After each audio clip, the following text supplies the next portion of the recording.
Hi guys, Tracy here. Today we're going to talk about Zoom breakout rooms. So the first thing you're going to want to do is get into your settings. And so here I am in my Zoom account, and I'm going to come down to settings. Now from here, I'm going to select in meeting advanced settings. This is where the breakout room feature lives. So right here, I'm going to scroll down till I find the breakout rooms, which is right here, and I need to make sure that I toggle this on. So this is going to allow me to split my meeting participants into breakout rooms. And now also, if you want to pre-assign participants to a room before you, when you're actually scheduling it, then you can go ahead and check this box here so that that option is available to you as well. And then make sure you come down here and click on Save.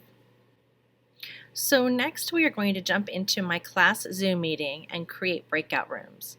So I'm going to start by selecting the breakout rooms icon. And now I can create any number of rooms, but I'm going to go ahead and I think keep it for 2 for today. And then I click Assign Automatically. What this does is divide my students up as evenly as possible and assign them to a room.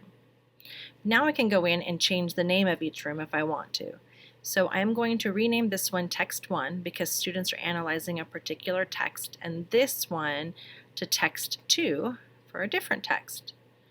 And then once I see the groups here, if I think I want to exchange a student for another in a different group, I can do so by doing this. So I'm going to exchange Ricky for Charlie, and you see that it automatically moves them to that different group. I can also just move students from group to group manually. So I can go ahead and move this student up to Text 1, and then if I want to, I can move this student back up to Text 1 and then move them around as I need to. So once I have students assigned to the breakout rooms, before I open the rooms, I want to check some options. So click on this cog down here. I can allow my students to choose their own room.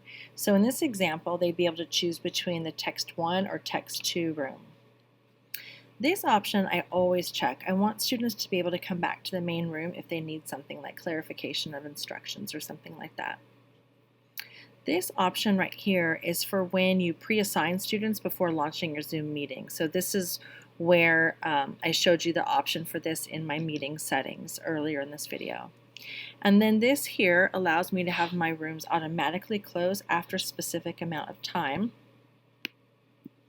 And then this right here is the countdown that students will see once the rooms are closed. So you can set it for any one of these varieties of times here. Another nice feature is that you can add an additional room before opening for your students. So I might use this if I want to set up a conference room to meet with students independently. So I just add the room, and then I'm going to name this one. I'm going to name it Teacher Meeting. And then let's say I want to meet with Charlie first. I can select Move To and then move him to the teacher meeting room. And then you will see he is here and he'll be assigned to this room once I open the rooms. So I'm ready to open my rooms and I want to join the teacher meeting room, so I just hover over the number here and I click Join. So here I am in my conference room with Charlie, and I'm finished talking with him.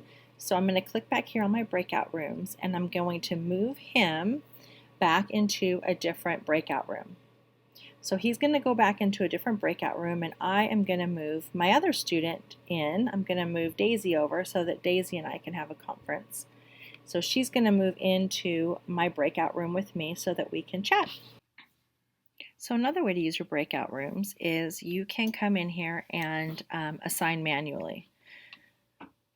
So I'm going to have up here my options to do as many breakout rooms as I want. I'm going to keep it to 2. I'm going to go ahead and I'm going to rename these the same as I renamed my other breakout rooms.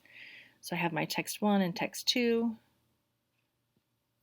And go ahead and click on Yes. And now I go here and I assign. So now I have a list of all the kids that are available to go into these breakout rooms. And I click on their names, and I go to the next group, and I only have these 2 left, and I can click on them. And then I can open all rooms right here, and that automatically pushes them to those rooms. So the third option is to let participants choose their own room. This option is one way that you can promote student choice in your classroom. So as before, I'm going to come in and I like to rename my rooms before I open them. So I'm going to come in here and rename these. and then I'm going to click Open All Rooms. Now this view will show you your students who have not yet joined a room and who has joined a room.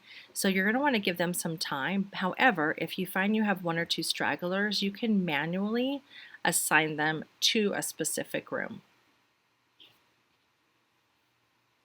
And that's what we have for you today for breakout rooms in Zoom. If you have any questions, please contact me.